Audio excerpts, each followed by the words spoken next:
Welcome to the Umami podcast.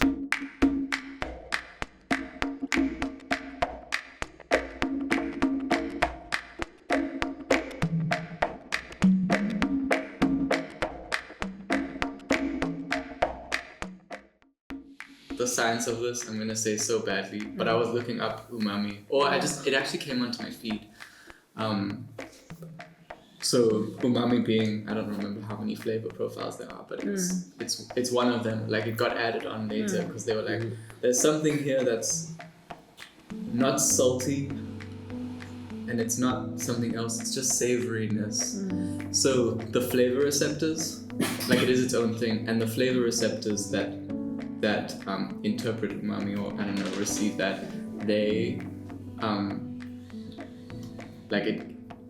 they get that from a lot of things. Like it's like stocks, or like marrow. It's like meat that's cooked long. It's mushrooms.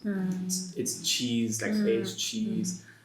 And I think it is in like onions. And what I think is interesting about that is for me, like those are the comfort food things. Those other things we're talking about often, and those are the foods that are eaten in comfort, in home.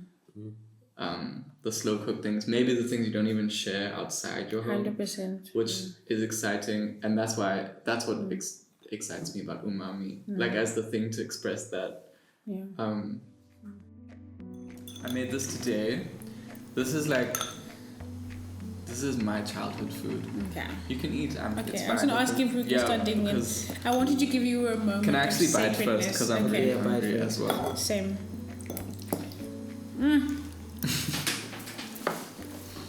Gosh. This is like my childhood food. This is the thing I would ask for. Who would make it? My mom. But we called it red pasta. So my dad he would roll out the dough, make the pasta. We have a pasta machine, and then my mom would make the sauce. And you know those things that like just your mom, like even like when I make tomato sauce, I'll go fancy. I'll peel the tomatoes. I'll like take the seeds out. I'll follow a whole process, and it just never comes out. Like she doesn't do any of that. It's the whole tomatoes, and it just comes out the best. So I tried to copy that process today. Yeah, and it's just like it's just home. Yeah. That's amazing.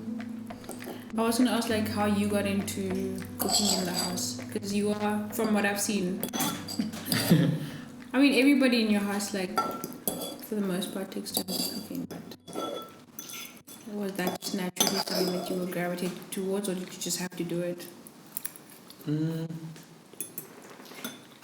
I grew up with both parents cooking, like Ronnie knows. Yeah, and they both actually are really good at cooking. My dad loves cooking as well. So I grew up with both of them, and I think it was also just loving food. Food was always, I said it was like the thing in our family we loved. Like, it was always around the table. I think at the table was like the most significant time of my life. If I had to picture my childhood somewhere, it would be at the table. It would be people coming from wherever. It would be around a meal. But it would be like, it's not just what's happening at the table. The food is involved in all of that. The food 100%. is, people are like saying, I don't know, I'm not. Yeah. Like, people are talking about what injustice is happening in the world, or like who's just been elected, and what tragedy or joy is happening in their life, and wow, this tastes so good. Exactly. And who made this, and this is what I'm planning to do for my week. It was like all a mixture intermingled. of things, And so, I think everything, like all of life for me, has been, and then I just love food. It's just delicious. I like cooking for people. I like making food as something that makes space. It's such a beautiful medium for storytelling, for connection, for just us chilling. 100%. Yeah, as you're sharing, I literally had a flashback of basically a group of toast of cheese, where literally you are making toasted cheese, and we all kind of gather around there, and we're there for the toasted cheese, but we're actually there for the company, which is quite cool because it's toasted cheese evening, but like. I actually sometimes don't even have. I don't know if people are really. I mean, I guess people are consciously eating the food and enjoying the bread, but something about being together makes that whole eating thing, way more. Yeah. Like fulfilling and tasty, and it's a whole vibe. And like you said, we go from talking about the ingredients in the bread or whatever to politics and. Yeah. It would be so interesting. I don't know how you could scientifically measure this, but if you had the same gathering without food, what would happen? What would happen and what would be like? I'd be so curious. Yeah. And you choose how you want to be in the space, I guess, I like that. There's something about food that, I guess, I know you are kind of thinking about eating, but you're also not. You're there, you're not there. Like, you're coming as you are, and this thing is helping us be there and also be where we are at as we come in, which is really cool. That's like when I think of your house, I think you body that. Like, that makes me happy. Yeah, it's a vibe. I hope you leave full.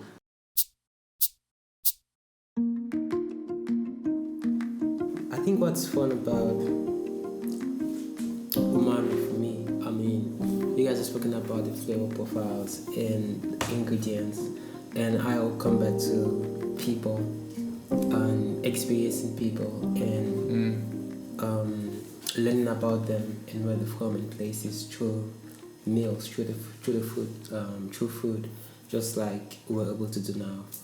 Learning a little bit about Zach, his family, how they make everything from scratch. Learning about Amasi, the sour milk, and then sharing also a bit about my culture, I guess. Just being able to experience people in that way through, I guess, different meals, not necessarily like, I wouldn't necessarily say like mainstream meals. It's more personal. It's more like Zach loves the term comfort food. It's more ingrained in the sense of like home and community, and those things differ as we all differ. So I just think like meals like definitely provide a gateway or a segue to find and discover new things about people and communities and just learn. So yeah, I think that is what's interesting about umami for me. It's just like you get to know more, you get to learn more, you get to experience more. Yeah, what do you have for us? Please tell us, Ronald. We have some Looks delicious. jollof rice, which I can't wait to start eating. Cool. Yeah, we can Should we do also that? grab a plate. Also, you've I've been been perfecting eyeing this this recipe. place. Yeah? No, I'm just saying you've been perfecting this recipe. Yeah, I've been trying because, like, Tell us the story. the story is I left home and I had to learn how to cook. Okay. And just thinking about meals from home, I think jollof is one of the ones you can have anywhere because the ingredients are like, you can find them anywhere. So it's one of my go-to meals. Do you make it often? I like making it for friends. You seduce us. Just that I feel like it's a way to let them get to know a part of me. So then I like making it for friends more than myself. And when you do make it, do you feel the process like, is it like exciting or like, I don't know, how do you, does it like make you nostalgic about home, like especially with the spices and? I do enjoy the process. I do enjoy cooking it. I would say like Zach, I do enjoy cooking for people. I think I love that process. What is different is like back home I don't cook. And my mom doesn't know I cook, which is a good thing. Okay. So then I don't have to. But yeah, back home I don't cook, and I learned how to cook when I left home, basically, yeah. Because you had to survive, basically. Because I had to survive. Yeah. But yeah, I've enjoyed cooking and trying different meals. Yeah. what was it like figuring out? Because you obviously knew how it tasted. Also, there isn't a lot of like specifically Cameroonian Cuisine. stuff around. Mm-hmm. What was it like finding the flavor? Did it take a while? It didn't necessarily take a while. I think I asked, like, I had to make a call back home the first time I made it, so I was like, I called my sister and I was like, yo, I want to make jollof rice, like, what's the recipe? Like, tell me. I know there's videos on YouTube and stuff, but I wanted to get like a more familiar like recipe.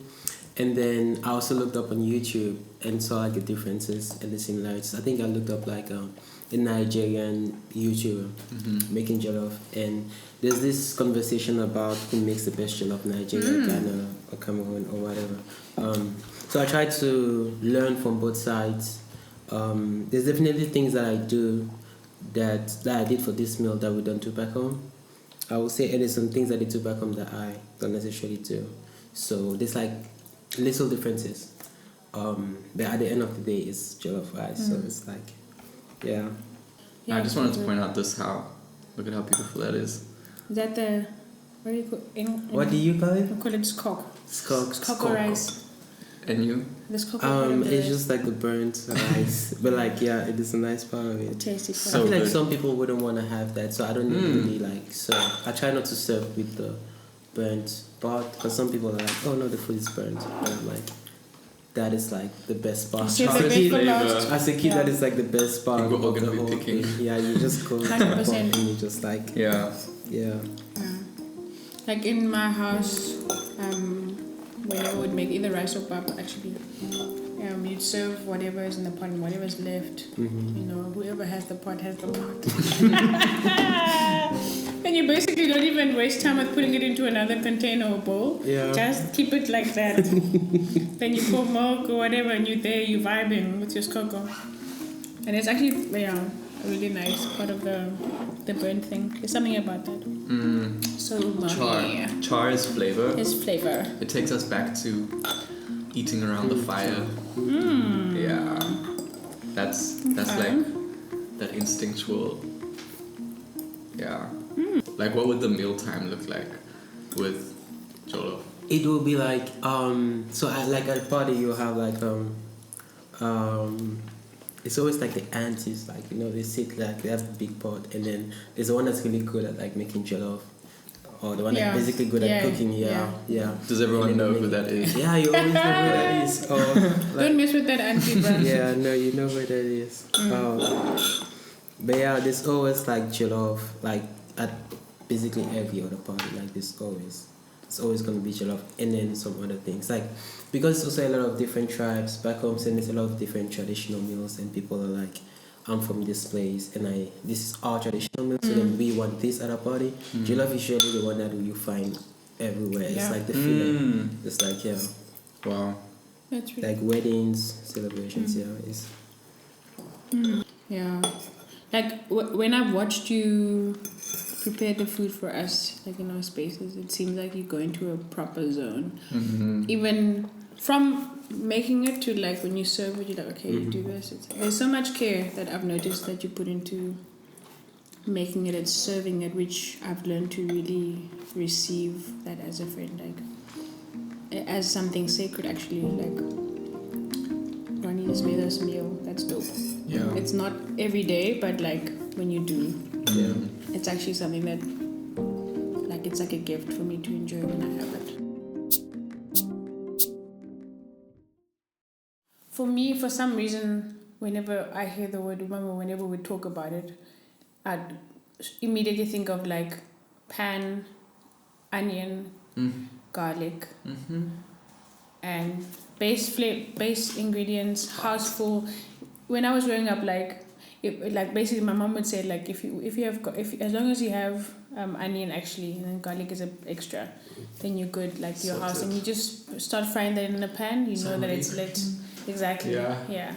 So it's unassuming, right? It's not fancy. It's just like onion frying in a pan, but it just shifts this. It's the feel of the house. It does something to you. You know, when I come home from school and I smell something cooking in the kitchen, honey, whatever. It's like, okay, there's life here or whatever. There's life So, here. yeah. So that's what, to me, I resonate with that, like with this, maybe food serving in the literal sense, but also just like as a metaphoric experience of just a reminder of like the power of the things that are unassuming. So I'm gonna name it as a dessert for us today because we've been through like a gorgeous journey, and so this is a beautiful way to land, you know. But this is not necessarily a dessert food. You'd typically have it as like the main meal or whatever. But I have some ipapa namasi with mas, which is basically full cream, like sour milk. A pairing that's very common in the Xhosa culture and Zulu, ne? Yeah, Nguni culture. Yeah. So, should I dish for you guys? Please. Yes. Yeah. So excited. This pap that I'm dishing up right here is slightly different to what people might expect. Usually the white maize meal. This one is That's a little bit of turmeric. a bit of turmeric in there. Lol. It's the more organic or less processed form of maize, which is really cool. So it does the job. Then you have it with mas. So this is the golden rule. You have to shake it to get all of the, because if you just like serve it, then you'll just get the more liquidy. You serve it. There you go. Nice. And I'll put myself. When would To you make it a bit thicker. when would you eat this? Like, is it breakfast or is this anytime? It's Anytime. not pudding, right? No, anytime, whenever you feel inclined. But generally, like it's a meal. It's a meal. Yeah. Oh. On its But- own. Yeah, on its own. And not necessarily dessert, like I said. And usually, at least in my household, I speak for myself, like we'd make this, but then my mom would like be like, can you just put on some meat there just for extra saltiness? So yeah, it's nice and it's filling, but it's always nice to have like a bit of meat on the side as well, just to complete the meal, I guess. But it is what it is, as it is. You have this. Is it the same for you, Beauty? So for me, you know how people would like have 2-minute noodles, like as an in-between meal or whatever. Like Amasi is one of those meals that you can have without someone else making it for you as a child. Because so we call it uputu. The kuba putu. Whereas the more dry pap is pap. So putu is like something. Usually when the putu is made, there's leftovers. So there's always putu in the fridge. 100%. There's always amasi. So it's like that in between independent meal that you make. But also we usually eat amasi in summer Okay. Yeah. when it's hot It's refreshing. for dinner. When it's hot, we have it for dinner. Yeah. You know, amasi is not a romantic meal. Like it's not a meal that you invite guests to eat. It's one of those like family children meals. Like often for a long time I didn't actually stay with my dad during the week, and so when my dad was home we wouldn't be eating amasi. And I mean, like because it's not a meal of honor. Yeah. But it's one of those things that are always there though. And I actually like more amasi than putu. I like it more runny and I eat it. You were saying it's a bit reminiscent of Gary to you, eh? Yeah, it reminds me of Gary. Even flavor. Weirdly, even flavor, I guess. Sour milk. Like, it is... I mean, also the color doesn't help. But, like, it reminds me of, like, so tapioca, like, cassava. like grind it up and then dry it up, and then it becomes this powder. And then you could also have it like in a similar way, like it's a quick meal to have. It's not necessarily like we call it Jesus Christ, because it's like the meal that saves you. It's like we call it like the savior. So it's like it saves you when you're hungry, you have no money. It's something that you just go to. Like you take the tapioca, so curry, and then just water, sugar. You then can add anything. Some people add nuts to it, like some people add milk to it. And then you just have it and it fills. So it swells up, so it like absorbs water and swells up. So when you have it, it just like fills your tummy because it just swells up and it's just like. So after having it, you feel full. You don't feel like strong afterwards because it's like no nutrients, but it's like the meal that when you have nothing else, you just go to. Yeah, also like an in-between meal. Yeah, it reminds me a lot of it. Yeah.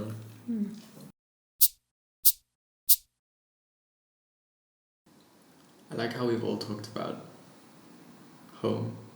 I mean, I know that's like part of the brief that we gave ourselves, but it also like I think these meals they always like relocate you. I guess the meals are located in certain places, and you've experienced them also in certain places with certain people. So having them always bring you back to those, I guess, places and memories, which has been home. Yeah. And the feeling like of having something that makes you feel like okay. Yeah. Beautiful.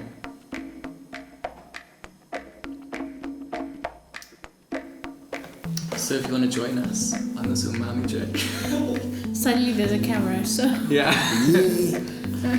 come with us. Come eat. Full again. Hot, so good. But you were captured, Riley. Thank you. Wow, magical. Oh, let me push this.